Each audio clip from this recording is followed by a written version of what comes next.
Kalau terjadi yang disebut dengan politik uang masif. Nah, politik uang masif itu dia bisa menggunakan suap secara langsung kepada pemilih atau kemudian menggunakan program-program pemerintah, anggaran negara yang kemudian direkayasa sedemikian rupa sebagai sesuatu yang seolah-olah resmi, tapi sebenarnya dia melakukan penyalahgunaan. Ternyata PDI Perjuangan kalau versi quick count tetap menjadi pemenang pemilu. Jadi artinya Mbak Puan bisa jadi tetap jadi ketua DPR. Nah, siapa kira-kira yang akan menemani ya PDI Perjuangan bila mereka akan mengambil posisi di luar parlemen?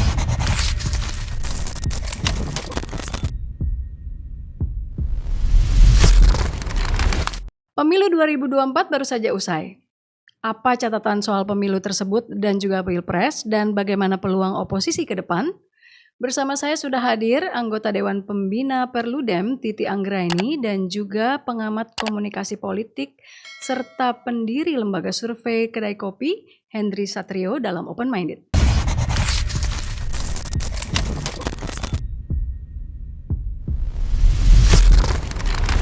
Bersama saya sudah hadir tamu, yakni Bung Hensat, Hendry Satrio, dan juga Mbak Titi Anggraini. Terima kasih sudah hadir di Open Minded. Saya mau lihat-lihat studio dulu. Canggih studionya. Iya nih, lumayan ya iklan gratis buat Open Minded nih. Emang lain kalau sudah ahlinya ahli ya. Sudah terbiasa podcast jadi yang dilihat ahli bukan hostnya tapi studionya. Enggak ya kan hostnya udah dari tadi kita lihat. Nanti ada yang salah kalau saya ngeliatin terus. Gimana Mbak Yasmin? Bang Hensat, gimana Anda menilai atau melihat pemilu yang sudah berlangsung ini? Pemilu sekarang 2024. Catatan Anda? Ada beberapa ya. Jadi saya mulai dulu dengan quick count karena kemarin Kedai Kopi juga bikin quick count. Jadi quick count ini teman-teman ini hanya mencatat aja. Jadi kita mencatat apa yang terjadi di TPS dalam arti hasilnya. Itu pun Kedai Kopi 3 kali verifikasi tuh. Jadi pada saat penghitungan kirim data tapi belum naik. Kemudian dicek lagi yang di papan tulis, di foto belum naik juga. Nah, kita tunggu sampai C1-nya itu ditanda tangan. Nah, kalau ada perbedaan data yang dinaikin yang mana? Yang ada tanda tangannya. Karena itu tanda tangan basah kan. Itu aja. Jadi sebetulnya saya ingin kasih tahu bahwa monitoringnya quick count itu sebenarnya berjalan. Sehingga kalau ada kecurangan itu harusnya terjadinya sebelumnya. Maka saya pernah juga mengusulkan gitu. Kalau memang ini 1 bulan sebelum coblosan, kalau memang 01 dan 03 sudah menemukan ada dugaan-dugaan akan adanya kecurangan yang TSM, mengundurkan diri aja. Harusnya nggak usah ikut pemilu. Gitu. Harusnya nggak usah ikut pemilu. Memang pidana.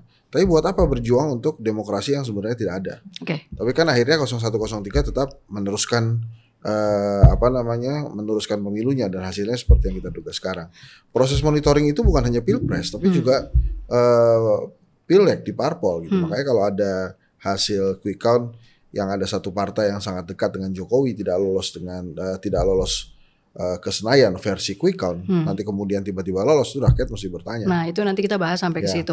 Tapi maksud saya gini, kemarin kan berarti memotret lewat quick count ya. Quick count itu kan dari 800.000 diwakilkan oleh 2.000-an ya. 2.000 TPS ya. 2.000 TPS. Itu sebenarnya sudah cukup valid ya untuk mewakili atau untuk memotret hasil pemilu. Secara metodologi udah. Kalau di survei kan 1.200 responden, itu margin of error-nya sekitar 2,8. Kalau 2.000 TPS, satu TPS anggap saja 200.000 walaupun ada yang sampai 300.000 maksimal, itu kan berarti ada 400.000 responden. Itu margin of error-nya di bawah 1% tuh udah 0,18%. Nah ada beberapa lembaga survei lain yang 3.000 TPS, misalnya lembaganya Mas Burhan tuh ya, indikator itu sampai 3.000 TPS hasilnya juga mirip-mirip. Berarti potret yang dihasilkan oleh Kedai Kopi itu hampir sama dengan yang sekarang beredar? Sama, hampir sama semua. Hampir sama ya? Walaupun angkanya mungkin beda 0,an lah perbedaannya. Jadi memang monitoring itu berjalan tuh Mbak Yasmin. Kemudian yang kedua yang ingin saya sampaikan itu adalah kalaupun kemudian masyarakat bertanya-tanya, kan ini bertanya ya kenapa hasilnya demikian, terus kenapa kemudian beberapa indikasi-indikasi atau dugaan-dugaan kecurangan itu terjadi sehingga hasilnya seperti ini. Ya kalau ditemukan hasil itu, kalau menurut saya bukan lagi mengejar nanti pengumuman di KPU, tapi tolak aja dari sekarang. Tolak hasil pemilu dari sekarang, tapi bukan karena kalah, tapi karena adanya kecurangan yang mereka memang temukan. Jadi kalau mau tolak kecurangan, ini saya perlu garis bawahi, kalau memang tolak pemilu itu karena kecurangan, bukan karena kekalahan. Nah ini dua hal yang berbeda. Nah itu disuarakan aja gitu. Tapi kan Pak Jokowi kan dari sekarang udah bilang, oh jangan teriak-teriak kecurangan, kalau ada kecurangan laporin aja Bawaslu. Basi lah gitu menurut saya sih. Bawaslu sama MK gitu ya, bawa aja gitu kan. Karena kenapa? Ya yang teriak-teriak udah menang juga didiemin sama dia kan. Jadi maksud saya, udahlah nggak usah komentar lagi lah. Jadi menurut saya biarkan saat ini rakyat yang bekerja untuk demokrasi di Indonesia. Bahkan kan per hari ini kita bicara ada desas-desus ya bahwa ada penghentian penghitungan sampai tanggal 20 ya Mbak Titi ya. Nanti Mbak Titi lebih canggih tuh. Lebih canggih dia. Jadi dua catatan itu. Kemudian yang ketiga menurut saya nanti kita bisa melihat terjadinya proses politik hasil pemilu ini justru setelah KPU menyampaikan pemenang Pilpres dan Pileg. Pada 20 Maret ya? Pada 20 Maret maksimal kata dia. Sehingga tuh saya bisa nebak tuh mulainya quote and quote ya Pak Jokowi lemdak itu ya setelah 20 Maret karena sudah terpilih, sudah ada presiden baru yang akan menggantikan dia. Nah bagaimana proses politiknya? Apakah kemudian bermesraan dengan Pak Prabowo seperti biasa? Apakah kemudian Gibran akan bisa menempel ke Pak Prabowo kemana-mana, atau beberapa tokoh yang ingin menjadi menteri sudah mulai merapat ke Pak Prabowo. Bahkan saya yakin menteri-menteri yang ada di sekitaran Pak Jokowi sekarang, seperti yang kemarin all out ya, terlihat di berbagai debat, seperti Erick Thohir, Bahlil, mungkin juga Pak Luhut ya, itu apakah tetap akan nempel ke Pak Jokowi? Saya yakin enggak. Kalau dia mau jadi menterinya Pak Prabowo, dia akan meninggalkan Pak Jokowi merapat ke Pak Prabowo. Nah, apakah kemudian proses lemdak ini benaran terjadi atau akan ada konsolidasi partai politik yang menyebabkan hal baru di Indonesia? Nah, ini nanti kita lihat karena kan ternyata PDI Perjuangan kalau versi quick count tetap menjadi pemenang pemilu. Jadi artinya Mbak Puan bisa jadi tetap jadi ketua DPR. Nah, siapa kira-kira yang akan menemani ya PDI Perjuangan bila mereka akan mengambil posisi di luar parlemen. Tadinya saya berharap 01 dan 03 parpol-parpolnya itu berada di luar parlemen seperti PDI Perjuangan. Nah ini kemarin kan kita dengar kabar Pak Surya Paloh ketemu Pak Jokowi walaupun kita belum tahu apa yang isi pembicaraannya. Nanti. Oke, Mbak Titi silakan apa yang menjadi catatan Anda dari pemilu kemarin? Yang baru berlangsung kemarin. Ya, kalau kemarin kan puncaknya ya, maksudnya dari sisi teknis, prosedur, pemungutan penghitungan suara. Tapi yang disampaikan Mas Hensat itu memang kalau hari H itu bisa jadi pemilih itu memang memberikan suara sesuai dengan apa pilihannya. Tetapi yang harus dipotret itu kalau quick count kan dia hanya mencatat ya apa adanya dari TPS. Yang tidak bisa dipotret oleh quick count itu adalah behind the scene, mengapa kemudian pemilih memberikan pilihan seperti itu. Kalau dia betul-betul tanpa tekanan, dengan sepenuhnya kebebasan, tidak ada masalah. Yang jadi problem adalah kalau angka itu sekedar menjadi orientasi utama, maka itu akan menjadi fokus dan pembenaran bagi segala cara untuk mendapatkan angka itu. Karena ternyata dalam praktiknya angka yang diperoleh juga bisa hasil dari sebuah proses yang manipulatif gitu. Kandidat yang berkompetisi bisa hasil dari sebuah rekayasa pengaturan. Lalu juga pemilih yang memberikan suara bisa jadi produk dari rasa ketakutan. Karena manipulasi terhadap pemilih itu bisa terjadi karena iming-iming, bisa terjadi karena intimidasi, bisa terjadi juga karena politisasi bansos. Jadi dia merasa harusnya kalau tidak ada misalnya bansos yang dititipi pesan-pesan elektoral pilihannya adalah A, tapi dia berbelok begitu karena ada politisasi bansos, ada tekanan birokrasi. Nah ini yang quick count tidak bisa baca dan catat di hari pemungutan suara. Kalau kita lihat 2024 ini memang pemilu yang tidak ada duanya di era reformasi. Karena pertama dimulai dengan, saya menyebutnya ada luka dalam pencalonan. Kontroversi tiket yang didapatkan oleh Gibran. Dan itu menjadi wajar dipersoalkan karena saya kira dalam studi yang saya lakukan terkait dengan peran pengadilan di dalam pemilu, tidak ada pengadilan yang kemudian mengubah persyaratan kontestasi itu 3 hari sebelum pendaftaran calon. Di Amerika Serikat misalnya, mereka punya kebijakan Mahkamah Agung Amerika Serikat supaya pengadilan tidak dituduh bermain politik atau dipolitisasi, lalu juga supaya ada penyelenggara pemilu lebih cepat dan lebih bisa beradaptasi dengan putusan pengadilan yang berdampak pada aturan main, serta pemilih bisa mendapatkan sosialisasi yang cukup. Kalau ada putusan pengadilan yang keluar ketika proses sedang berlangsung, itu berlakunya tidak untuk yang sekarang, tapi berlakunya untuk pemilu yang akan datang. Itu namanya Purcell Principle. Nah, di kita kan tidak ya. 3 hari sebelum pencalonan itu keluar perubahan mendasar persyaratan calon, dan MK memotretnya sangat sektoral.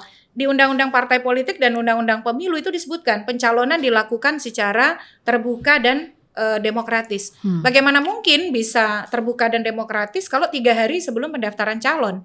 Jadi ada elemen dasar dari demokrasi partai yang diabaikan dari putusan MK 90/2023, itu pertama. Yang kedua adalah soal adaptasi penyelenggara. Kan penyelenggaraan itu ada aturan mainnya. Dia harus secara administratif dikelola dengan baik, berkepastian hukum. Ternyata itu gagal dilakukan oleh KPU, terbukti ada putusan DKPP sebagai tindak lanjut yang mengatakan KPU dalam melaksanakan putusan MK tidak tertib, tidak berkepastian hukum, tidak profesional karena menerima pendaftaran tanpa terlebih dahulu melakukan perubahan peraturan KPU. Dalam konteks hukum administrasi itu kan bermasalah. Nah, yang ketiga sosialisasi kepada pemilih. Karena pemilih ini tidak mendapatkan ruang dialektika yang cukup, yang ada kan sampai hari ini keraguan dan pertanyaan soal legalitas dan legitimasi itu mengikut terus begitu. Jadi kondisi itu tidak pernah ada karena memang situasi putusan MK itu menurut saya menjadi luka yang sampai kapanpun dia akan terbawa. Gitu. Belum lagi dalam perjalanan saya kira kita hasil pemantauan ANFREL, Asian Network for Free Elections, baru dibacakan tanggal 18 Februari itu mengatakan secara prosedur hari pemungutan penghitungan suaranya oke. Para petugas itu berusaha untuk patuh pada aturan main.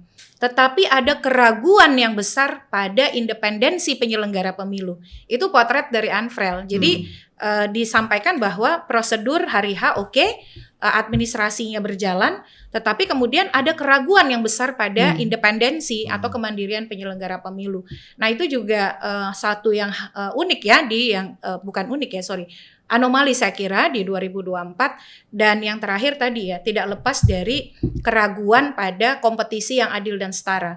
Petahana memang tidak ada, tetapi ada tangan petahana yang begitu kokoh melalui anak kandungnya ya, peningkatan bansos yang lebih besar daripada masa pandemi. Itu tidak menjadi wajar kalau kemudian publik menilai ada pork barrel politics yang dimainkan, politisasi sumber daya negara yang dipersonalisasi untuk kepentingan politik. Jadi dianggap seperti setengah incumbent gitu ya?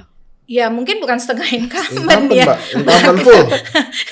Karena di mana-mana ya sekarang logikanya begini ya, kita salah satu pesan reformasi yang paling mendasar, karena saya bagian dari masa aksi walaupun bukan pemimpin aksi, itu kan anti korupsi, kolusi, nepotisme. Nah, dalam konteks nepotisme gitu ya, dan kita bicara soal partai, di partai itu kedaulatan ada di tangan siapa sih? Anggota kan. Nah, seharusnya pencalonan itu kan menempatkan setidaknya proses yang partisipatoris lah, bukan kendali sepenuhnya dari elit. Nah, sekarang prosesnya diterabas, tiket diberikan melalui putusan Mahkamah Konstitusi, di saat yang sama yang diberikan tiket itu adalah anak kandung presiden. Jadi bagi saya kita mengalami satu degradasi yang sangat mendasar dari pesan reformasi. Bukan hanya politisasi pengadilan terjadi secara akut dan eksesif, dan itu diakui oleh Mahkamah Konstitusi. Tidak banyak yang tahu bahwa Mahkamah Konstitusi mengkoreksi putusan 90 dengan mengatakan syarat usia dan alternatif itu kewenangan pembentuk undang-undang, bukan urusannya MK. Tapi itu jangan buat 2024, nanti buat 2029. Ya, artinya soal putusan MK ini, putusan nomor 90, ternyata banyak orang yang mungkin quote and quote tidak bermasalah karena dibuktikan dengan suaranya yang 58%. Ya itu tadi, kalau sekedar suara sebagai sebuah legitimasi, harus lihat backgroundnya ya. Betul, maka ke depan orang hanya akan berorientasi pada suara. Orang akan mengabaikan pencalonan yang konstitusional. Orang akan mengabaikan kompetisi yang adil dan setara. Orang akan membenarkan apapun, praktik apapun, supaya suara itu paling besar, paling banyak.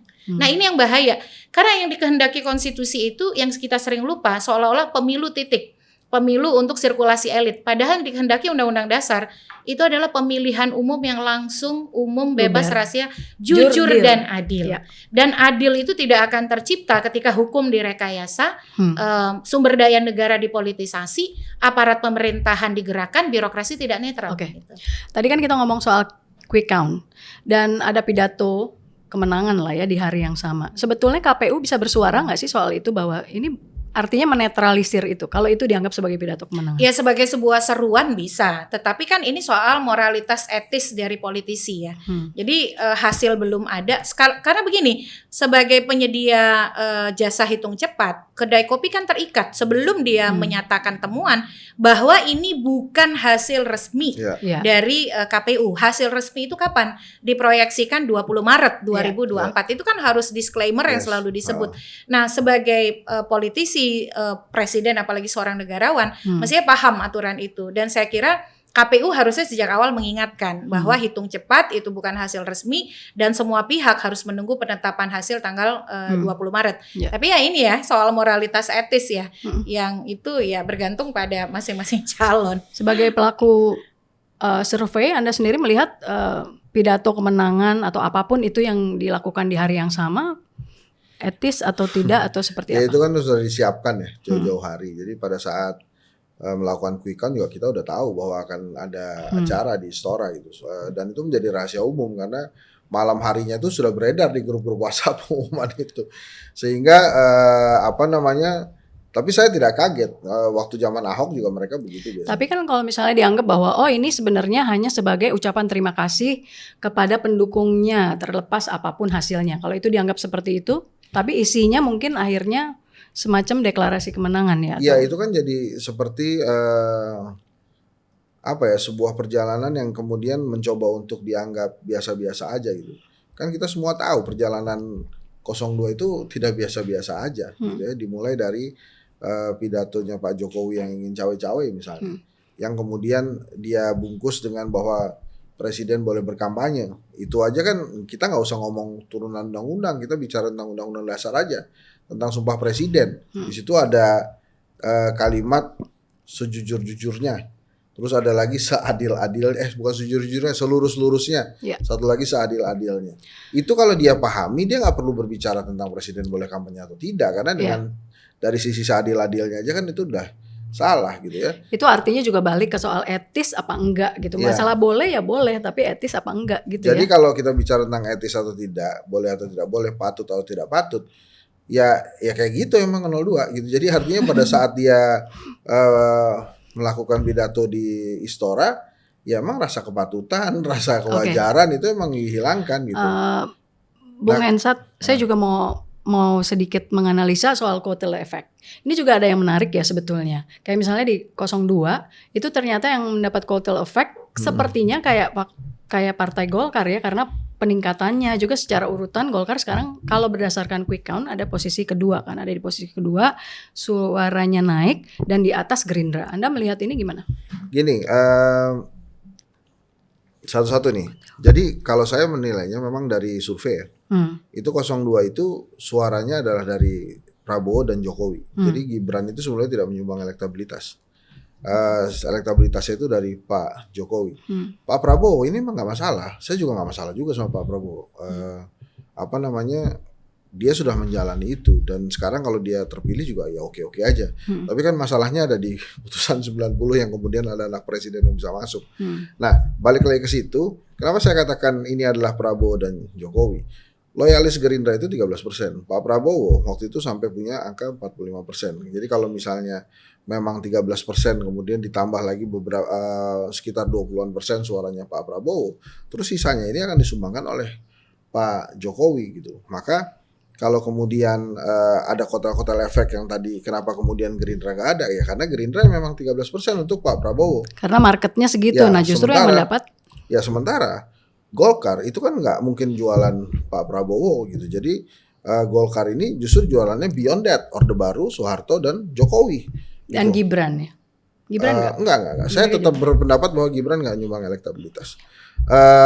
Kenapa saya katakan demikian? Karena Erlangga Hartarto tuh beberapa kali tampil bersama Pak Jokowi dan mengutarakan bahwa ini adalah bansos Pak Jokowi. Bahkan kan ada videonya di mana-mana, terima kasih Pak Jokowi gitu kan. Ya itu adalah usaha Erlangga, taktik Erlangga untuk mendapatkan kotel efek dari Pak Jokowi. Dia juga menjual orde baru. Bahkan ternyata pemilih-pemilih Golkar itu melihat Prabowo adalah orde baru itu melebihi Gerindra melihat Prabowo adalah orde baru. Jadi memang ada tambahan-tambahan yang memang tidak banyak. Jadi menurut saya Erlangga berhasil membawa Golkar ke dalam posisi ini. Nah, kenapa kemudian kotel efeknya Pak Jokowi tidak berimbas ke PSI? Nah, ini ada beberapa hal kalau menurut saya. Jadi PSI ini kan datang sebagai partai politik yang memang membawa anak muda. Padahal di satu sisi partai-partai politik lain sudah punya sayap organisasi anak muda. Dan kemudian apa yang paling berpengaruh menurut saya, hadirnya Kaisang dan Jokowi di PSI itu terlambat. Sehingga memang tidak secara signifikan bisa membantu suara PSI. Dan lagi memang kelihatannya hatersnya PSI ini berfungsi sekali gitu untuk mencegah adanya kenaikan suara PSI. Jadi ini bukan tentang kegagalan anak muda ya, itu kan selalu begitu tuh PSI berlindung ya. Tapi ini adalah kegagalan manajemen partainya aja yang menyampingkan beberapa hal penting dalam pembuatan partai politik, misalnya karir yang berjenjang, proses demokrasi dalam partai politik, kemudian sayap organisasi. Sampai hari ini setahu saya PSI belum itu tidak punya sayap organisasi yang bisa memperkuat partai politik itu di akar rumput. Nah, PSI tidak ada. Nah, per hasil hari ini kan menurut quick count dia tidak lolos. Masih 2, sekian ya, di bawah 3%. Bahkan kalau kemudian nanti lolos, pasti rakyat akan semakin marah tuh. Bukan karena PSI yang tidak lolos kemudian jadi lolos, tapi bahwa ada motif-motif dugaan kecurangan yang semakin jelas untuk mendorong penguasa hari ini mendapatkan keuntungan dari pemilu 2024. Mbak Titi ada tambahan? Saya ada komentar ya. Jadi kombinasi keserentakan pemilu kita ini memang membuat kotel efek itu menjadi tidak solid. Karena kenapa? Dia bercampur dengan sistem pemilu proporsional terbuka. Golkar karakternya selama ini dia punya tokoh lokal yang kuat. Makanya kemudian kebijakan pencalonan dia kan mencalonkan semua petahana pada nomor urut 1 itu bisa disimpangi kalau ketua DPD provinsi itu maju. Jadi kelebihan Golkar adalah resiliensi dia pada figur-figur yang menyebar di tingkat lokal terutama. Pendekar semua ya. Betul, pendekar semua lah bahasanya. Sementara Golkar, Gerindra itu tidak setangguh itu. Kalau kita lihat, kita petakan aktor-aktor legislator dari Gerindra. Dan kemudian koalisi yang dibangun di bawah Prabowo ini kan mengambil perekat yang namanya Jokowi. Makanya Zulhas mengklaim partainya Jokowi adalah PAN, Golkar juga iklannya adalah Jokowi, PSI juga Jokowi. Bedanya adalah pada kemampuan caleg-caleg mereka. PSI saya kira kalau dari sisi anggota legislatif ya atau caleg itu ya jauh ketinggalan dibanding Golkar. Nah, Golkar itu mampu menetralisir peran sentral Prabowo dan Gerindra dengan kemudian kehadiran Jokowi bersama Golkar. PAN juga saya kira demikian ya. Justru kemudian simbolisasi Jokowi itu lebih terasa di partai-partai ini. Nah, itu yang memang membuat konsekuensi satu, adanya ambang batas pencalonan presiden yang membuat partai-partai harus bergabung sehingga capres tidak bisa eksklusifkan milik hanya satu partai, apalagi ada peran Jokowi di sini. Yang kedua adalah resiliensi caleg. Dan Golkar itu menunjukkan ketangguhannya di dalam bertarung di dapil gitu. Dan bahkan di 2019 ya, meskipun suara Gerindra lebih tinggi, perolehan kursi Golkar kan lebih tinggi daripada Gerindra. Iya, jadi kan sekarang ya Golkar sementara ini di posisi kedua berdasarkan hasil quick count gitu ya. Dan itu tukar tempat sama Gerindra. Ini walaupun semuanya boleh. Salah satu kelemahan terbesar Golkar adalah karena begitu banyaknya tokoh lokal di daerah yang berpartisipasi secara nyata kepada partai pada saat ingin memilih pemimpin nasional. Itu susah. Karena begitu ada yang mau maju ke level nasional, tunggu dulu. Peran Anda dengan peran saya sama di partai ini. Oke lah Anda memegang jabatan tinggi di partai. Tapi tentang peran, tunggu dulu. Kita bisa berkompetisi itu. Itulah yang menyebabkan kenapa Yusuf Kala 2 kali menjadi wakil presiden, 2 kalinya tidak disokong oleh Golkar. Oke, sekarang ini kan kita juga ada hal yang perlu kita pantau nih mengenai si rekap KPU ya. Terus ada error ya. 2.325 TPS itu ada kesalahan. Terus di dapil untuk pileg gitu ya, di dapil salah satu dapil yakni di DKI 2 itu juga ada error yang semua partai itu kayak gitu. Dan itu kayaknya cuma di satu dapil itu ya. Hampir semua dapil sebenarnya. Hampir semua dapil. Error antara jumlah perolehan suara anggota caleg dengan partai yang jauh lebih besar itu terjadi di banyak dapil. Ya, oke. Bagaimana pandangan Anda mengenai plus minus si rekap KPU itu? KPU gagal belajar dari 2019 dan gagal mempersiapkan Sirekap. Jadi Sirekap ini sebenarnya proses yang tidak ujuk-ujuk. Inisiasi untuk menggunakan teknologi di proses penghitungan dan rekapitulasi suara sudah dimulai sejak 2004. Semakin kokoh di 2014 dengan teknologi yang namanya Situng. 2019 menjadi kontroversi karena ada dikotomi polarisasi yang sangat kuat antara dua kelompok paslon. Tapi pada waktu itu bedanya dengan hari ini 2019 kelompok masyarakat sipil relatif berada di belakang KPU untuk meluruskan bahwa itu alat bantu sebagai instrumen transparansi yang digunakan itu adalah yang manual. Sekarang tuh tidak gitu. KPU ini seolah-olah sendirian karena memang KPU tidak serius menyiapkan.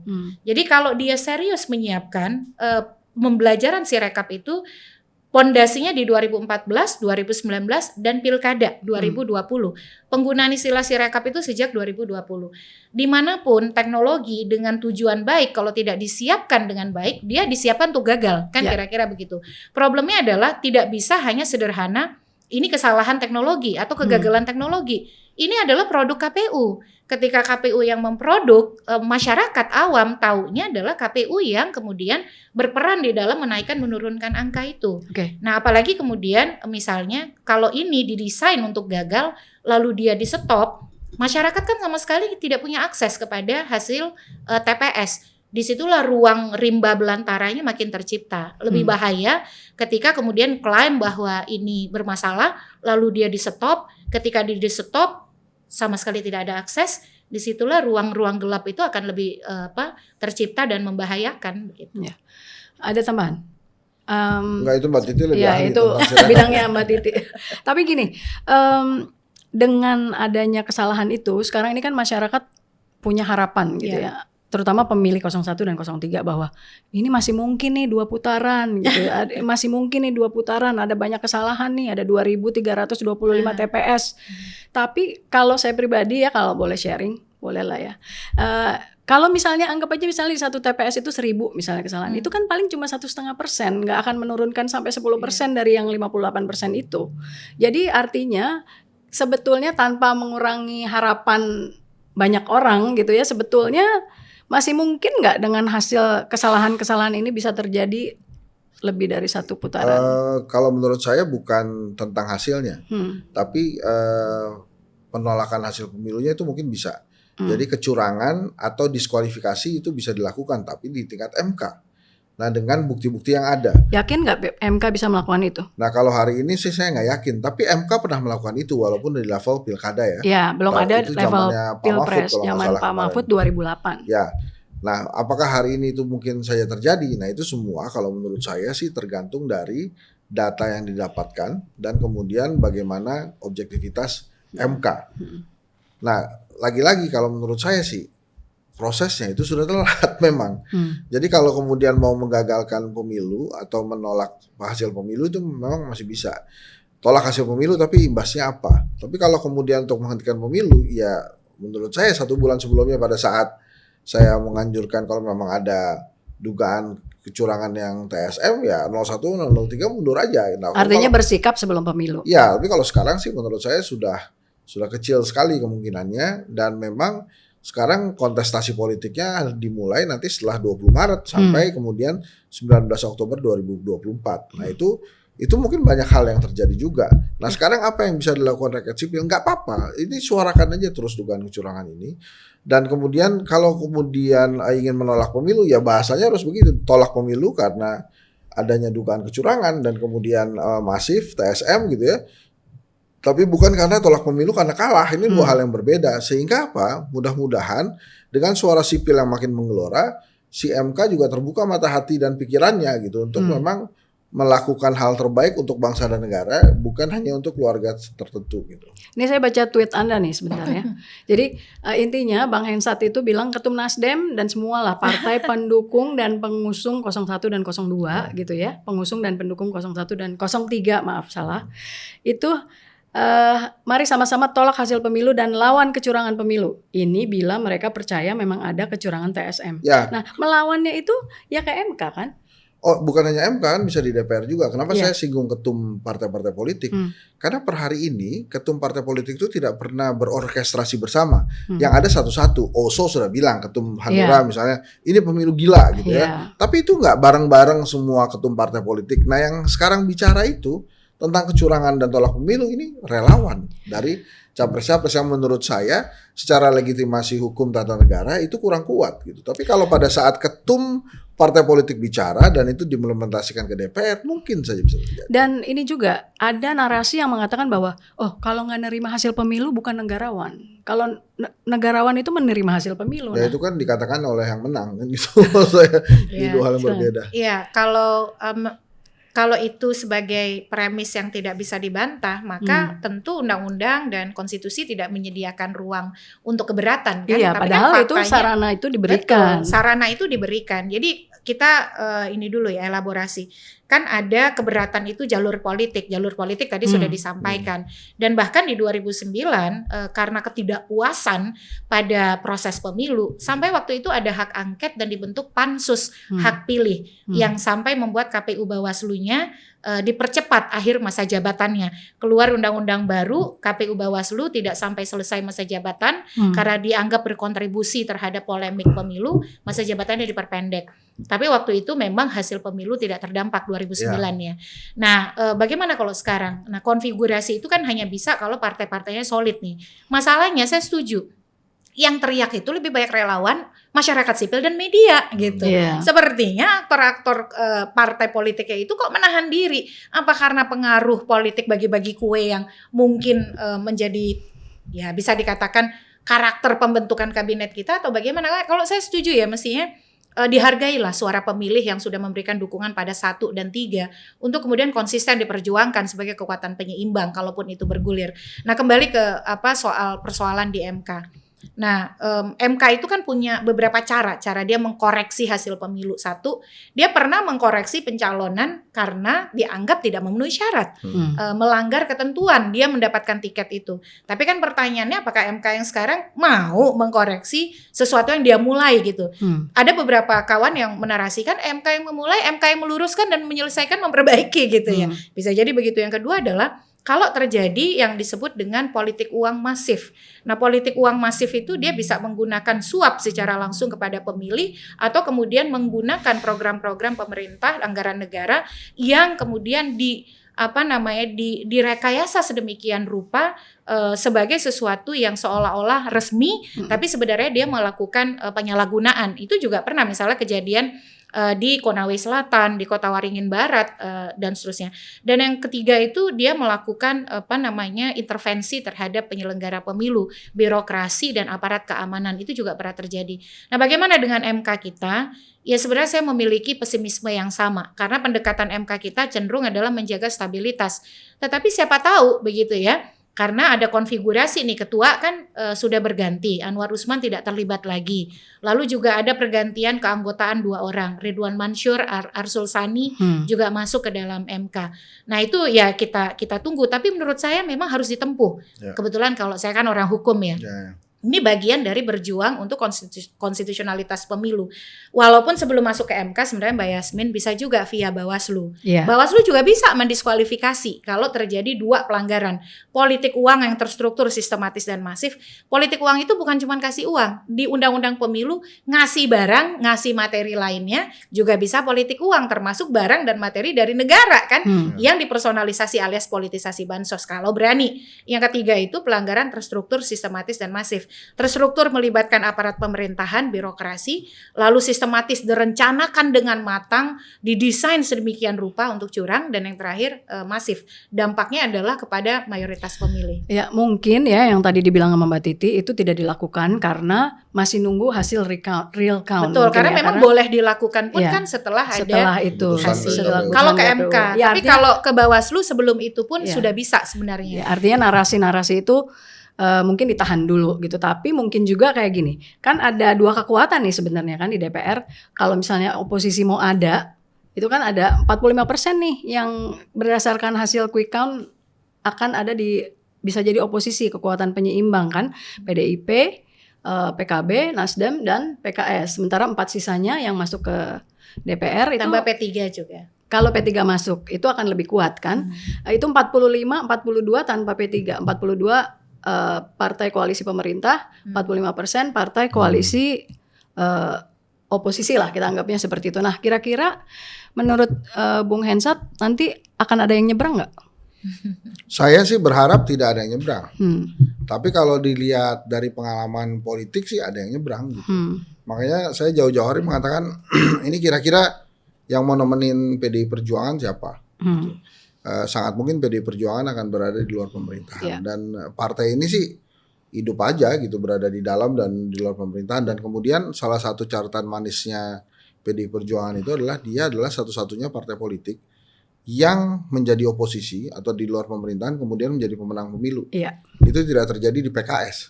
PKS sudah puasa-puasa lama juga tetap aja dia bahkan suaranya ya segitu-gitu aja gitu, tidak berhasil menembus 12% atau berapa gitu. Jadi kalau saya mengharapkan tetap berada di luar pemerintahan. Walaupun Pak Prabowo jauh-jauh hari mengatakan sudah akan merangkul. Ya itu saja yang bisa saya katakan, Mbak. Karena politik praktis dengan politik idealis itu kan beda ya. Kita pengennya kan idealisme, tapi memang tidak pernah mudah berada di dalam posisi di luar pemerintahan. Mudah-mudahan saja nanti lebih banyak yang berusaha menjadi penyeimbang dan berada di luar pemerintahan gitu ya. Jadi nggak lagi Hensat lagi gitu ya. Ya artinya jadi kalau misalnya P3 masuk pun dan misalkan dia sendiri yang nyebrang itu akan menjadi seimbang loh. Tapi kalau misalnya tadinya semuanya di satu sisi dengan tanpa P3 saja sudah lebih kuat oposisi ini, apalagi ditambah P3 gitu. Tapi kan kita nggak pernah tahu ya nanti tapi besok kalau seperti saya apa. menduga Mbak Yasmin ya, saya juga punya harapan yang sama kan, seperti saya Mas rasa kita Hensat. juga punya harapan yang sama bahwa hargailah pilihan yang sudah diberikan pemilih kan begitu, dengan kemudian menjaga konsistensi sebagai kekuatan penyeimbang. Tapi saya membaca dua karakter sebenarnya di dalam sistem presidensialisme kita.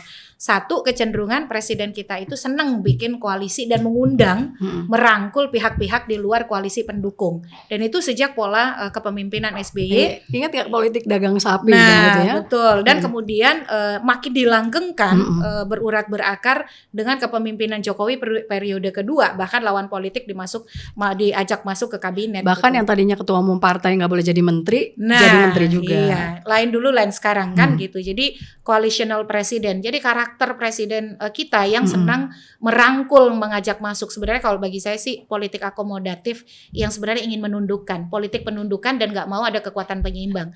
Yang kedua, dilalainya lagi diperburuk oleh karakter partai yang seneng masuk kabinet karena sebagai bagian dari pendanaan politik dan memperkuat struktur politik ke bawah. Jadi ketemu lah gitu ya politik pragmatisnya.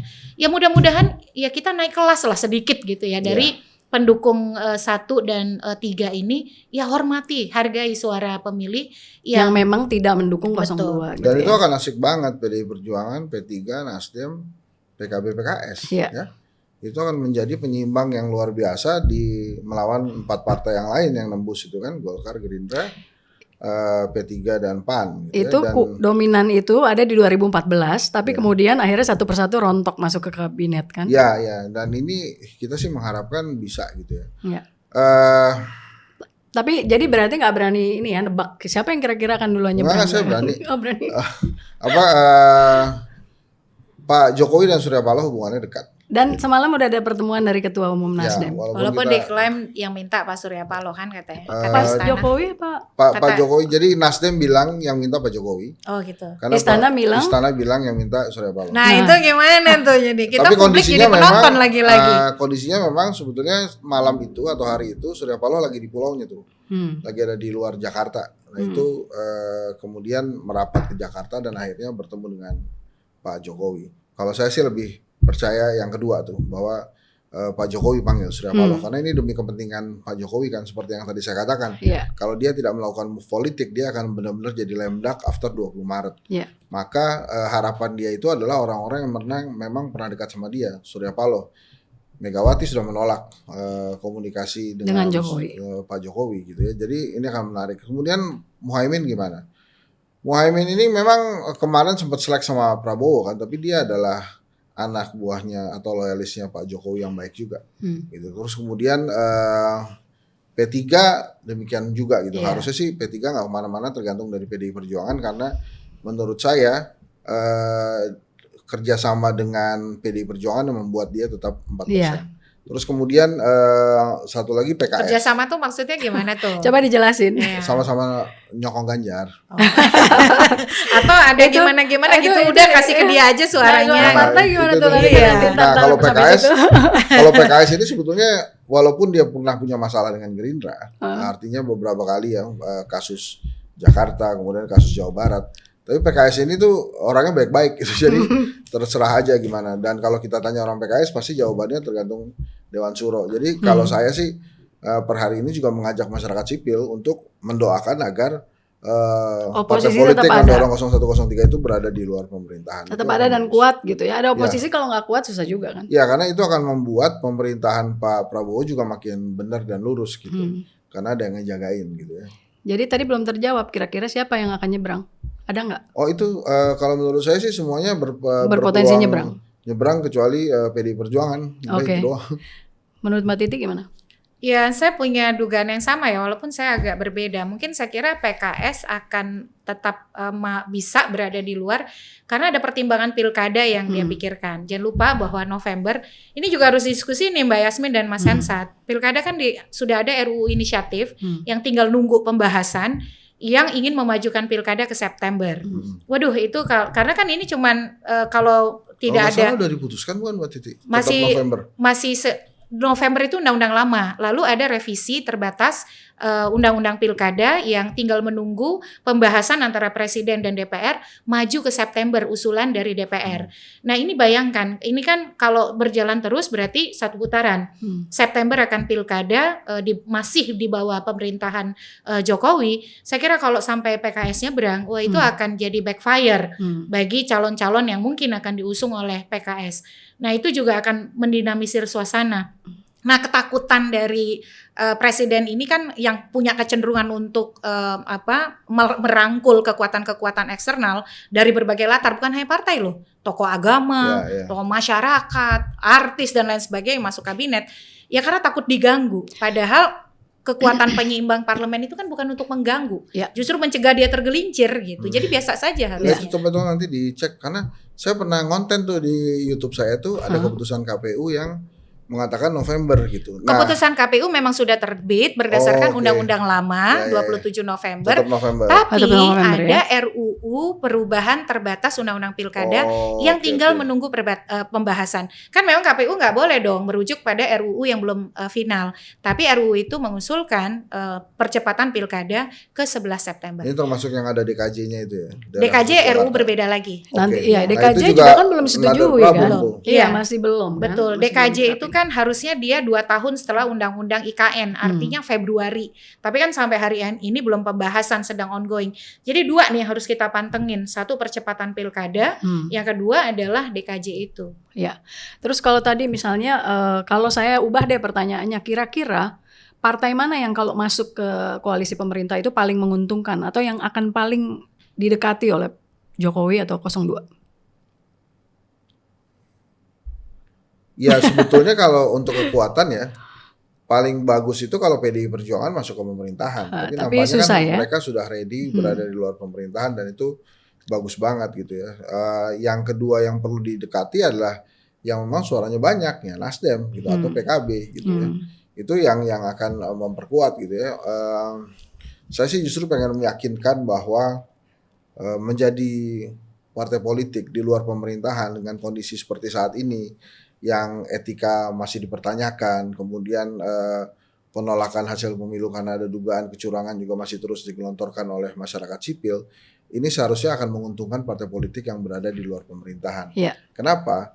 Cara-cara penyebaran bansos misalnya ya, atau kemarin kepala desa penggunaan dugaan-dugaan penggunaan aparat itu bisa dihentikan bila kekuatan di luar pemerintahannya itu akan kuat. Jadi betul-betul seimbang di DPR-nya, jadi nggak bisa artinya hanya untuk legalisasi aja, itu kan ibaratnya untuk Ya, yang bahaya dari pembiaran Undang-undang, politisasi bansos, mobilisasi aparat dan struktur pemerintahan desa, dia kalau terbiarkan dan tidak ada kekuatan penyeimbang, itu akan diduplikasi terus untuk kompetisi bahkan di tingkat pilkada. Jadi bayangkan kita 37 pilgub, 508 pemilihan bupati wali kota, itu akan menjadi strategi pemenangan yang diduplikasi. Dan untuk 5 tahun ke depan bisa jadi seperti itu kan? Nah, itu dia. Jadi makanya kita doakan lah. Ya. Jadi bahasanya itu mungkin mesti begini Mbak Yasmin, bahwa berada di luar pemerintahan itu paling menguntungkan saat ini. Betul, menguntungkan. Ya, harus begitu ya, paling nggak sesuai dengan suara pemilih lah, jangan jadi berubah lah ibaratnya. Ya kan seperti saat ini misalnya ya dengan kemenangan 02 bahkan sudah beredar narasi-narasi yang menurut saya sih menyesatkan ya. Di antaranya adalah ini adalah bukti bahwa masyarakat melawan giringan-giringan isu yang dilakukan oleh dirty vote, kemudian guru-guru besar. Nah, itu menurut saya sih salah ya, karena narasi-narasi yang ada di dirty vote, kemudian narasi yang disampaikan, keresahan yang disampaikan oleh para guru besar, itu pasti nggak apple to apple dengan dugaan-dugaan adanya pemanfaatan bansos atau politisasi sembako pada saat pengambilan suara atau pemilu kemarin. Ya, dugaan-dugaan ini memang tetap harus dibuktikan, tapi kemudian jangan langsung beranggapan bahwa tidak ada gunanya masyarakat sipil bersuara, tidak ada gunanya guru besar bersuara. Itu menurut saya hal yang justru mengkebiri demokrasi itu sendiri. Ada juga yang berpendapat seperti ini, dirty vote gagal menarik pemilih 02 untuk tidak memilih 02 gitu. Artinya bikin sendiri, ribut sendiri, ada yang narasinya seperti itu gitu. Ya, dirty vote kan memang bukan instrumen Iya, elektoral. iya. Dia kan Dia menyampaikan menceritakan data, aja menceritakan terjadi. apa yang terjadi. dan dia ya. mengajarkan kepada pemilih. Jadilah pemilih yang kritis. Jangan sekedar jadi pemilih yang pergi ke TPS seperti menggerakkan istilahnya angsa ke sungai gitu ya. TPS itu kan bukan sekedar kita mencoblos, tapi itu artikulasi perjalanan keseluruhan proses pemilu. Pemilih kita itu sering dialihkan oleh kontroversi dan spekulasi yang datang mendadak. Nah, dirty vote menjaga ingatan kita. Dan mestinya itu menjadi tipe gerakan yang diduplikasi oleh gerakan-gerakan sipil lain. Mengingatkan misalnya soal kejahatan lingkungan. Karena Indonesia ini pemilunya kan serentak satu hari terbesar di dunia. Hari ini ada isu, besok ada isu lain, besok ada isu lain. Jadi puzzle yang mestinya terhubung itu sering lupa oleh kita. Dan kita hanya ingat di ujungnya saja. Apalagi kemudian ada siraman bansos gitu. Jadi saya kira ketakutan, ini kan narasi orang ketakutan sebenarnya. Gak perlu takut lah sama gerakan masyarakat sipil. Ya, artinya ini sebenarnya sebagai pengingat dan dokumentasi lah apa yang terjadi di pemilu 2024. Untuk pemilu yang akan datang, jadi orang tahu lah gitu ya. Di tahun 2024 terjadi pemilu yang seperti ini gitu ya. Lalu kalau misalnya kita melihat, tadi kan kita ngomongin partai ya. Terus tadi sebut-sebut DKJ juga. Nah, kalau Anies sama Ganjar tuh kira-kira akan nyagup lagi nggak ya? Sebetulnya kan narasi itu pernah. Kalau Ganjar udah nggak bisa. Oh ya, udah dua kali. Artinya juga, pindah dapil nggak bisa ya? Nggak bisa. Nggak bisa ya. Kalau Mas Anies pokoknya nggak bisa dua kali ya. Okay. Mas Anies masih bisa. Tapi kalau dia melakukan itu, menurut saya image-nya akan patah sekali. Jadi artinya dia akan dianggap sebagai orang yang mencari kerja tuh. Kalau sampai kemudian mencalonkan diri di Jakarta, walaupun itu haknya dia ya. Kalau saya sih malah pengen dua orang ini bersiap aja untuk 2029 kemarin, karena menurut saya dua orang ini bukan tidak mungkin memang yang terbaik saat ini yang dimiliki oleh Indonesia ya. Sayangnya memang lawannya kan anak presiden gitu. Tapi ya harusnya mereka bisa maju lagi. Narasi Anies Ganjar bersatu atau Ganjar Anies bersatu kan memang dari awal sudah ada, tapi memang ada penolakan yang saya dengar terutama dari istana tentang kehadiran Anies Baswedan, makanya kemudian harus pecah kongsi dengan Ganjar Pranowo. Tapi per hari ini mestinya dengan usia yang dimiliki oleh Mas Anies dan Mas Ganjar, harusnya dia bisa maju lagi ke 2029.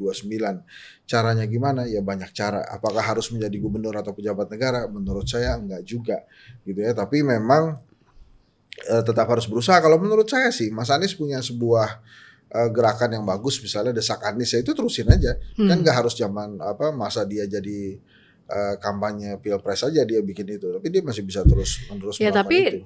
dalam kapasitas apa dia bisa melakukan perbaikan dengan desak Anies itu? Kan itu harapan-harapan orang terhadap dia. Oh ya kan nggak ada Artinya teorinya. untuk 5 tahun lagi. Kan nggak ada teorinya harus jadi pejabat negara yang bisa memperbaiki negara. Saya setuju tuh. Warga Suara negara publik juga yang bisa. disuarakan itu kan menjadi dorongan untuk perubahan. Apalagi kalau kita bicara 5 tahun itu tidak lama Mbak Yasmin. Tahapan 2029 itu akan dimulai 2027. Iya. Kita sekarang berdiri di 2024, tidak terasa tiba-tiba 2027 masuk lagi atmosfer pemilu, dan ini kan banyak suara-suara publik, suara-suara keadilan tuh yang tidak muncul karena tidak ada yang kemudian menyuarakan dan mengangkat itu. Nah, kalau ini bisa menjadi saluran alternatif dan gerakan massa, saya kira dia akan menjadi gerakan massa yang otentik gitu. Oke, jadi artinya lebih baik seperti itu ya, Ya, melakukan dulu kan gerakan-gerakan itu ya. Anies Indonesia Baswedan, mengajar ya. Ya, Anies Baswedan jadi rektor Paramadina bisa bikin 2 gerakan yang masif waktu itu, Indonesia Mengajar dan Turun Tangan, gitu ya. Dan dia nggak bisa melepas gelar akademisi itu. Dia bisa melakukan banyak hal, sama seperti Mas Ganjar. Mas Ganjar punya gerakan tidur di rumah rakyat untuk mendengarkan langsung aspirasi rakyat, itu aja diterusin 270 juta. 3 tahun juga nggak selesai itu urusannya. 200 juta lah, 200 juta. Tapi gini, dengan kondisi pemilu yang seperti sekarang, apakah 2029 nggak lebih berat? Kata orang-orang lebih Itulah berat. mengapa saya mengharapkan partai politik yang di 01 dan 03 itu berada di luar pemerintahan. Supaya 2029-nya jadi benar gitu. Tapi Jadi ujian kita sebenarnya diawali dari pilkada ya. Karena perilaku yang ada di 2024 ini akan menimbulkan pragmatisme di akar rumput. Mengapa kami tidak setuju pilkada itu di tahun yang sama di pemilu? Satu, kondisi partai kita tuh belum sepenuhnya pulih dari babak belurnya pemilu legislatif. Kami menduga bahwa 2024 pilkada itu akan meningkatkan jumlah calon tunggal. Jadi partai daripada dia berkompetisi, dia lebih memilih cara-cara pragmatis, menjual modalitas kursi, syarat pencalonan, dan lebih baik mengusung memang petahana atau orang yang punya elektabilitas atau kemudian potensi menang tinggi. Nah, ini sebenarnya menurut saya jangan dilupakan gitu ya. Kalau kita sudah gagal di pemilu 2024, tanda kutip, gagal juga menjaga benteng demokrasi lokal kita, 2029, aduh, nggak kebayang deh. Pemilu jangan-jangan seperti saya nulis hari ini itu cuma basa-basi gitu. Kita suka proses politiknya, kita suka pergilirannya, tapi ternyata basa-basi, tidak ada free and fair election, tidak ada kebebasan yang otentik untuk memilih gitu. Yang penting pemilunya terlaksana sesuai jadwal gitu ya. Tapi ada juga kan pendapat seperti ini. Prabowo Subianto masuk dulu ke kabinet, mendapatkan kepercayaan, lalu bisa maju dan didukung. Nah sekarang kira-kira kalau 2029 yang tadi Anda bilang lebih baik oposisi, apakah nggak semakin sulit gitu? Ya itu kan kalau mau mengulang sejarah yang nggak bagus kan akan begitu lagi. Gitu. Jadi kalau jangan saya sih, ya. Kalau saya sih berdoa aja nggak mau ngulang yang kayak gitu. Dan akan kurang baik image-nya untuk mereka berdua ya, 01 dan 03. Ya sebetulnya kan drama yang yang akan tersaji menurut saya bukan siapa partai politik yang berada di luar pemerintahan. Nah ini sekarang Jokowi dan Prabowo serta Gibran ini juga kan saya rasa sih masih ada drama-drama politik. Karena saya percaya seorang Prabowo ini orang yang bukan cuma nasionalis tapi juga independen. Dia memahami bagaimana mengatur prajurit untuk perang kemenangan gitu.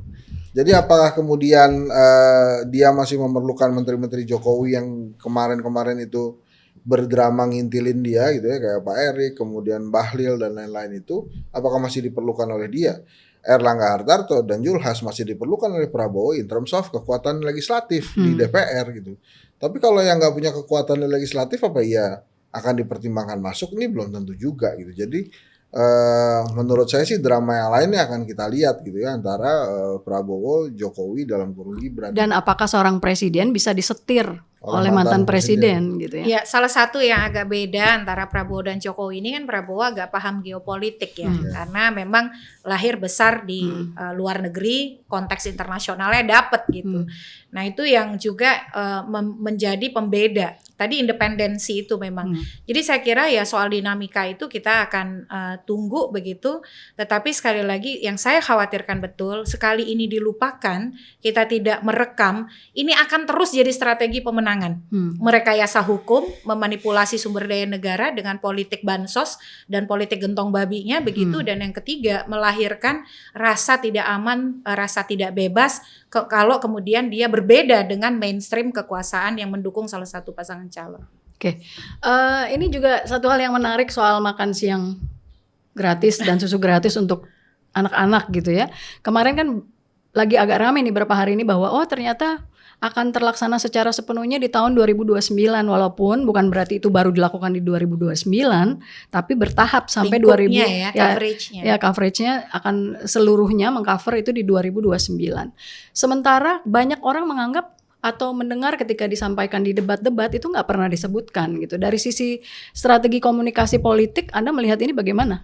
Iya, bahkan kan kejelasan bahwa itu untuk anak-anak dan ibu hamil aja kan beberapa kali saja dilontarkan. Ibu hamil baru di debat terakhir disebut. Sebelumnya hanya anak-anak. Karena membahas soal stunting itu. Ya, tapi banyak publik yang sudah menangkap bahwa makan gratis ini untuk semua gitu ya.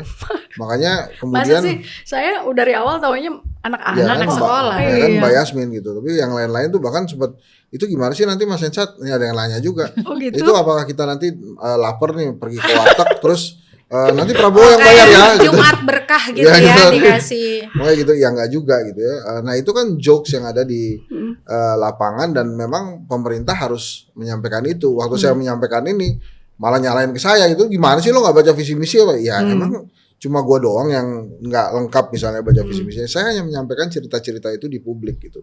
Bahkan ya itu tadi satu, masyarakat umum merasa bahwa karena gue juga milih Prabowo harusnya gue juga kebagian dong makan gratis, bukan cuma buat anak-anak dan ibu hamil. Padahal bisa jadi baru tahun 2029 karena kan bertahap tuh kan. Nah itu kan bahkan untuk anak-anak dan ibu hamil. Enggak, ini saya membicarakan obrolan di ruang publik yang menganggap karena saya sudah pilih Prabowo maka harus saya juga bisa ikut makan gratis. Berhak dapat. Nah, bahkan makan gratis. Makanya tadi dia bilang ya udah ntar kita makan di warteg terus ntar nggak bayar, bilang Prabowo nanti yang bayar gitu kan, padahal ternyata salah.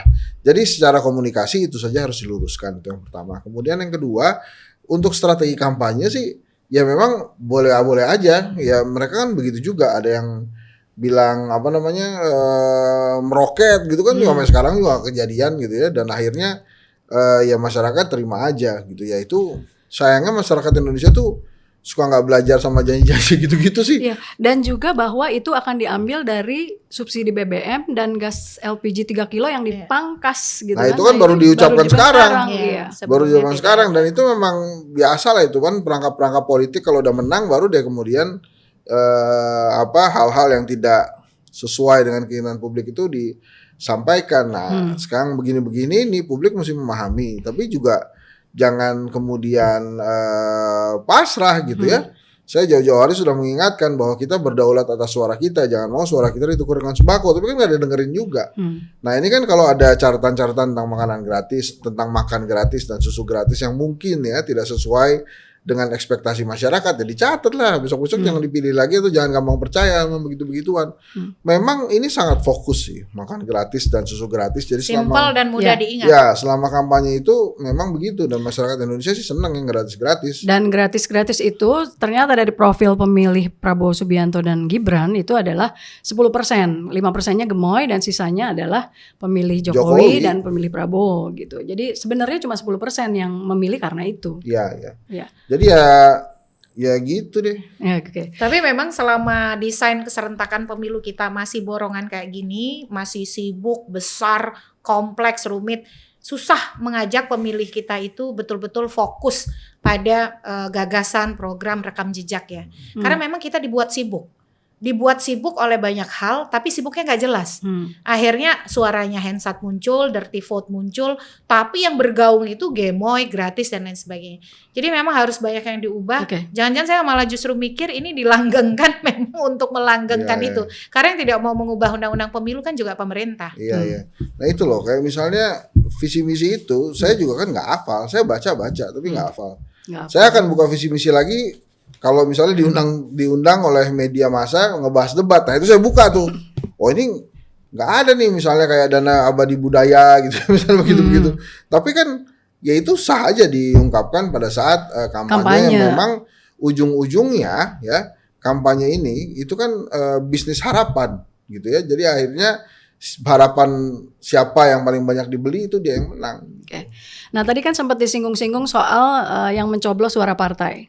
Nah terus akan larinya kemana? Terus berapa hari terakhir ini kan juga ada narasi misalnya dari EF ya yang mengatakan harus hati-hati juga nih ke yang nyoblos partai, terus nanti ada gerakan untuk meloloskan salah satu partai tertentu gitu. Nah saya mau minta Mbak Titi bicara itu dan juga dikaitkan dengan revisi Undang-Undang Pemilu yang sebenarnya sempat Anda gaungkan juga kan kemarin. Apakah revisi Undang-Undang Pemilu itu bisa meniadakan hal-hal semacam ini? Iya, revisi itu sebenarnya sudah bergulir di DPR. Bahkan saya sudah 3 kali diundang oleh Badan Keahlian, Komisi 2 dan Balek.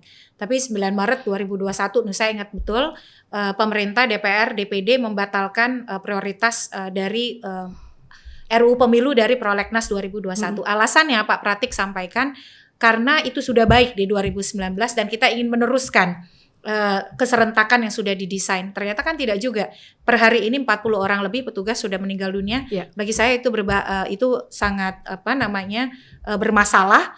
Pemilu diklaim aman damai tapi makan korban jiwa. Itu kan mestinya negara tidak melanjutkan pola-pola seperti itu. Nah, bagaimana tadi soal manipulasi suara dan lain sebagainya. Ini kan yang makanya penting si Rekap itu mengunggah image atau foto C hasil. Karena di situ dia akan mendorong gerakan masyarakat seperti Kawal Pemilu, Jaga Suara, dan banyak lagi jagasuara2024.org, jagapemilu.com untuk crowdsource atau bersama-sama menghitung basisnya hasil otentik tadi. Termasuk yang hasil otentik itu ada yang salah. Contoh, kok bisa jumlah surat suara yang digunakan lebih banyak, itu banyaknya itu sampai puluhan daripada jumlah pengguna hak pilih, kan nggak mungkin. Jadi koreksi itu bisa dilakukan. Nah kalau si rekapnya ditutup, C hasilnya tidak diunggah, ruang itu bisa saja terjadi. Karena yang punya akses kepada hasil itu siapa? Hanya peserta pemilu, antar partai saja, pengawas pemilu, dan penyelenggara. Nah tadi yang nyoblos partai. Pola yang kami temukan selama ini pergeseran suara itu adalah terutama menyasar suara yang tidak lolos parliamentary threshold. Misalnya dari awal dia sudah tahu partai ini tidak lolos, yang dia ambil contoh kalau 2 suara saja per TPS. 2 suara kali 823.236 TPS. Sudah berapa? 1,6 juta. Nah, belum lagi misalnya suara Papua. Suara Papua itu ada noken. Noken itu kan borongan gitu. Hari ini kita nggak mungkin dapat image C hasil dari Papua. Bukannya saya mengatakan sinisme bahwa akan ada kecurangan, tapi ruang-ruang yang melalui prosedur tidak biasa itu bisa dilakukan. Makanya kemudian menurut saya kita harus mendorong terus hasil-hasil TPS yang tadi ya, DPR, Presiden, itu muncul dan kemudian terdokumentasi dan kita bisa akses. Kalau itu ditutup si rekap, kita lihatnya dari mana? Yang berbicara dan kemudian ada di dalam pusaran itu kan hanya partai politik, hanya pengawas pemilu, hanya penyelenggara pemilu. Publik hanya nonton berdasarkan data yang dipegang oleh partai. Supaya itu tidak terjadi, maka tetap harus dibuka hasil itu. Nah, ke depan menurut saya tidak bisa dipertahankan pola keserentakan seperti hari ini. Memang keserentakan hari ini secara sistemik difasilitasi untuk membuat pemilu itu tidak luber-jurdil. Karena lagi-lagi jangan berharap bisa punya pemilih yang berdaya kalau kemudian masyarakat kita terlalu pusing lihat pemilu. Misalnya lihat ya di banyak video, dia sampai itu surat suara dia tidak sanggup lipat dan akhirnya dia tinggal, dia lempar, dia pulang. Nah itu banyak dari pemilih kita, bahkan pemilu legislatif tidak dapat perhatian. Jadi ke depan itu usulan kami adalah pemilu itu dibuat 2 kali serentak. Serentak nasional, DPR, DPD, Presiden. Karena putusan MK memang tidak boleh memisahkan DPR dan Presiden. 2 tahun setelahnya DPRD dan kepala daerah. Jadi partai ini dipaksa terus mesinnya untuk bekerja kita tuh nggak harus nunggu lama untuk mengkoreksi partai kan. Kalau sekarang pemilu 2024 ya tabah-tabahin lah baru bisa koreksi 2029. Nanti 2029 dia guyur lagi pakai bansos, dia guyur lagi pakai uang. Nah oleh karena itu kalau kami usulkan jedanya 2 tahun. Pemilu nasional serentak, pemilu lokal serentak. Di lokal itu kita bisa mengevaluasi kinerja partai. Oke. Ya. Kalau saya saya ada tambahan? Enggak, kalau saya sih berharap ya. Presidensial threshold itu diubah lah. Ya dihapus. Nggak usah ya, nggak usah ada ya. Kalaupun nggak mau sampai 0, minimal tuh 4. Jadi sama dengan parliamentary threshold. Ya. Sehingga partai-partai yang berada di DPR itu Bisa boleh mengusung mengajukan sendiri ya. presiden. Karena salah satu kekacauan pilpres ini juga presidensial threshold menurut saya. Jadi itu juga salah satu hal yang mestinya kita bisa ubah ya, mudah-mudahan. Dan kotel efeknya itu lebih murni, nggak kayak sekarang. Itu dia. Betul. Jadi kalau satu partai sendiri masuk. Lebih jelas dan koalisinya lebih aja. alamiah. Dia ngitung kemampuan dia kan. Ya. Jadi kalau emang dia nggak sanggup ya dia akan berkoalisi gitu. Tapi ada hal yang bisa membuat si partai yang lolos di parlemen ini bisa mengajukan calon presiden sendiri. Nah itu juga mudah-mudahan partai-partai politik yang nanti berada di luar pemerintahan atau partai-partai politik yang ingin sekali ya kan Pak Erlangga kemarin juga gagal akhirnya jadi cawapres kan, ingin sekali maju ya harusnya kotel efeknya diubah. Oke. Kalau soal nyoblos partai nggak ada komennya soal itu? Saya sih enggak ya karena sekarang partai-partai politik kan juga diam karena lagi ngawasin penghitungan suara buat mereka gitu. Makanya usulan tadi ketum-ketum bersama-sama menyanyikan lagu tolak pemilu karena ada dugaan kecurangan juga mereka nanti dulu gitu. Emang kecuali partai-partai politik yang sudah pasti nggak akan lolos ke Senayan. Oke. Ya, terima kasih Mbak Titi dan terima kasih Bang Hensat sudah menjadi tamu saya di Open Minded. Demikian tadi obrolan saya dengan Henry Satrio dan juga Titi Anggraini dari Perludem. Jangan lupa klik like and subscribe channel Diskursus.net dan jangan lupa saksikan Open Minded, Mimbar Bebas dan Bang X Napi di Diskursus.net. Terima kasih. Assalamualaikum warahmatullahi wabarakatuh. Waalaikumsalam warahmatullahi wabarakatuh.